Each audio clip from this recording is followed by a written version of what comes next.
नमस्कार दोस्तों, circle news में आप सभी का स्वागत है। जैसा कि आप लोग जान रहे हैं, कई दिनों से सीटेट के जो भी अभ्यर्थी हैं, जो बीपीएससी शिक्षक में उनका अंक अच्छा है और सीटेट में कम है, कई दिन से वो अपने मांगों को लेकर कहीं कहीं जा रहे हैं। कभी आरजेडी ऑफिस, कभी बीपीएससी ऑफिस, कभी सचिवालय के पास में। आज ये लोग जेडीयू ऑफिस के पास में आए हुए हैं। आइए इन्हीं लोगों से जानते हैं क्या हुआ इनके मांगों को लेकर। क्या हुआ? अभी तक कुछ संज्ञान हम लोगों की मांग को नहीं लिया गया है। 10 दिनों से हम लोग पटना के सड़कों पर इधर उधर जा रहे हैं, सभी मंत्रीगण से मिल रहे हैं, सभी अधिकारी से मिल रहे हैं, लेकिन हम लोगों को पहले तो जो बड़े बड़े शिक्षा मंत्री हो गए, ये सबसे तो मिलने ही नहीं दिया जाता है। जो छोटे अधिकारी है वो लोग ही हमसे मिल पाते हैं, और जो भी आश्वासन दिया जाता है कि आपकी लेटर को, आपके संज्ञान को सरकार के पास भेज दी जाएगी, बस यही हमको आश्वासन दिया जा रहा है अभी तक। तो हम आरजेडी कार्यालय से भी होके आ चुके हैं, अब यहाँ जेडीयू कार्यालय में जाने के लिए तैयारी में है। अब देखते हैं यहाँ कौन मिलते हैं, उनके समक्ष हम अपनी बातों को रखेंगे। अच्छा, आप लोग बीपीएससी ऑफिस पर भी गए थे, वहां से क्या मिला जवाब? देखिए, बीपीएससी ऑफिस एक स्वतंत्र आयोग है।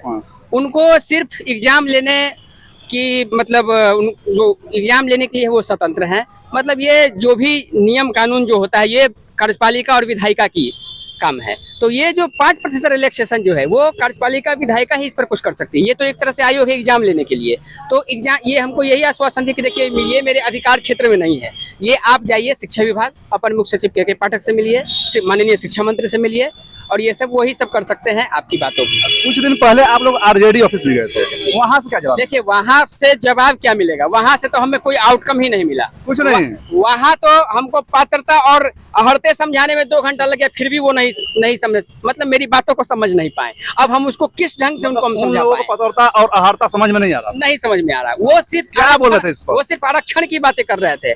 मैंने कहा, सर मुझे आरक्षण नहीं चाहिए, जितने भी सामाजिक श्रेणी में आते हैं बस हमको 5% रिलैक्सेशन चाहिए। सिर्फ इस बार हमें दे दे, जो 1-2 नंबर से अयोग्य हो रहे हैं।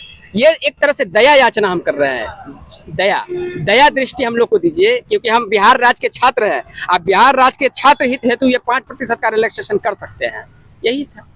इसमें आप भी बहुत एक्टिव हैं, हर जगह आपको देखा गया है। आप बीपीएससी ऑफिस में गए थे, आप लोग क्या वहाँ पर? जब हम बीपीएससी ऑफिस पहुंचे, वहाँ बोला गया कि मैं एक मीडिएटर के रूप में कार्यरत हूँ, मुझे शिक्षा विभाग से जो लेटर आएगा मैं उसको संज्ञान में लेते हुए उसका ज्ञापन आगे बढ़ाऊंगा। तो वो बीपीएससी ऑफिस के हाथ में नहीं है, जो भी है वो उप मुखिया तेजस्वी यादव और श्री नीतीश कुमार जी मुखिया जो है बिहार के, वो कर सकते हैं। हम लोगों को उनसे बहुत उम्मीद है, इसके लिए दया याचना बहुत दिन से चल रही है।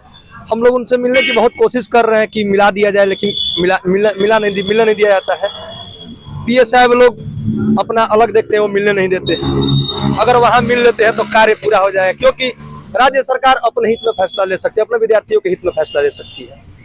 अगर बीपीएससी में 5% का रिलैक्सेशन देके और अयोग्य छात्रों को भी योग्य करती है, तो पात्रता में भी 5% का छूट देके और 1-2 नंबर से पिछड़ रहे छात्रों को योग्य कर सकती है। क्या आप लोग कभी शिक्षा मंत्री से मिलने का प्रयत्न किए? मैंने पीए को बहुत बार फोन किया था, पीए साहब को, शिक्षा मंत्री के। वहाँ जैसे पूछा जाता है कि किस मुद्दे पे मिलना आप चाहते हैं, तो मान लीजिए मैं शिक्षा के मुद्दे पे मिलना चाहता हूँ, तो मैं तो ये तो नहीं बोलूंगा कि मैं भवन निर्माण के मुद्दे से मिलना चाहता हूँ, किसी और मुद्दे से मिलना, मैं शिक्षा ही बताऊंगा। शिक्षा बताते हुए फोन काट दिया जाता है, नंबर को ब्लैक लिस्टेड कर दिया जाता है, नंबर को ब्लैक लिस्टेड कर दिया जाता है, फिर से आपका फोन नहीं लगता। नंबर को सीधे ब्लैक लिस्ट कर दिया जाता है? फोन नहीं लगता है, किसी से बात नहीं बात नहीं होता है। आवाज पे जाने पे ही बोला जाता है कि सर रहते भी हैं, तो वहाँ बाहर पीए के द्वारा बताया जाता है कि सर दौरे पे है, मिलने नहीं दिया जाता है। आप लोगों के बातों को लेकर रहमान सर इसको पुरजोर तरीके से उठाए थे, उसके बाद में किसी कोई प्रक्रिया नहीं है। जो भी समझेगा इस मुद्दे को गंभीर और गहरता से, वो इस मुद्दे को उठाएगा। जो भी अच्छे से इसको समझेगा कि अगर बीपीएससी में जो छात्र फेल कर रहे हैं, फिर भी उनको रिलैक्सेशन देके पास कराया जा रहा है, आखिर फेल तो वो भी है। पात्रता में भी जो 1-2 नंबर से ये लोग फेल किए, फेल तो ये भी है। तो जब दोनों फेल है, तो या तो दोनों को समतुल्य रखा जाए, या तो इसमें भी 5% का आप रिलैक्सेशन दे रहे हैं, तो इसमें भी 5% का रिलैक्सेशन। अच्छा, आप लोग का सीटेट में नंबर कितना नंबर से फेल कर रहे हैं आप लोग? जितने भी इसमें है सब 1, 2, 3, 4, उससे ज्यादा कोई नहीं है। 1, 2, 3, 4 बस उससे ज्यादा का नहीं है डिफरेंस, बस इतना ही का। इसलिए हम 5% का मांग कर रहे हैं। ऐसा नहीं ना कि केवल कैटेगरी, एक ही कैटेगरी के लोग हैं।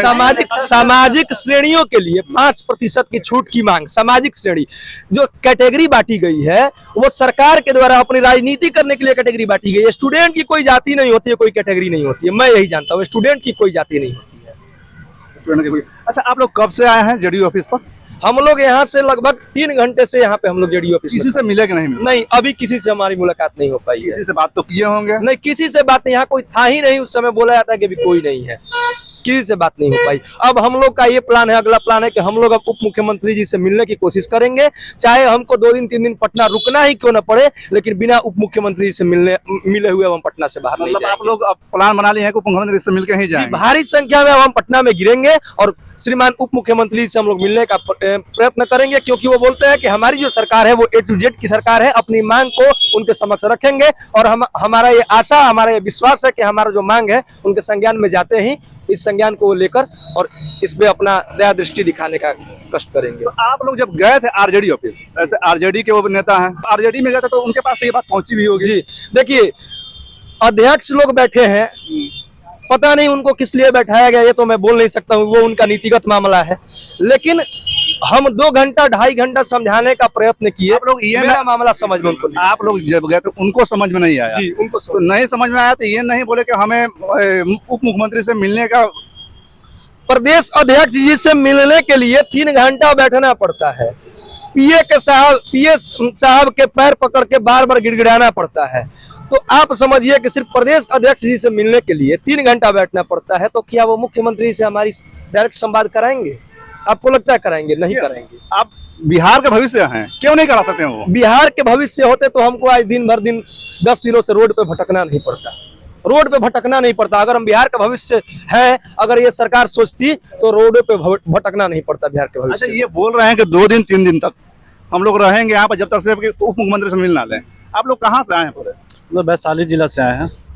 मैं वैशाली से ही हूँ। पटना से। हम नालंदा से हैं सर। सीतामढ़ी जिला से। यहाँ पर आप लोग कहाँ रहिएगा? रहने क्या व्यवस्था? प्लेटफॉर्म पर स्टेशन पर रहेंगे सर। स्टेशन पर रहिएगा? जी, कल भी स्टेशन पर ही रहे थे। कल भी स्टेशन पर? जी जी, बारिश हुआ तो पर भी स्टेशन पर ही गुजारे थे। आप समझ सकते हैं कि ये लोग अपने मांगों को लेके बार बार लगातार देखा जा रहा है कि ये कभी बीपीएससी ऑफिस के पास जा रहे हैं, कभी सचिवालय जा रहे हैं, कभी आरजेडी ऑफिस जा रहे हैं। आज जेडी ऑफिस में आए हुए हैं ताकि इनके बातों को सुना जाए और इनके मांगों को पूरा किया जाए, क्योंकि ये मात्र 1 नंबर से पीछे हट रहे हैं, पीछे छट रहे सीटेट में। अब बीपीएससी में आप लोग का अच्छा है ना? बीपीएससी में सभी लोगों का जितने लोग हैं बीपीएससी में अपने कैटेगरी से 3 नंबर 4 नंबर 5 नंबर 10 नंबर तक भी अधिक है। 10 नंबर तक? जी, 10 नंबर तक। इससे आप सोच सकते हैं, कुछ लोग निगेटिव भी कमेंट कर रहे हैं कि फेल हो गए हैं, तो आप समझिए कि बिहार का सबसे स्वच्छ अगर कोई आयोग है तो वो है बीपीएससी।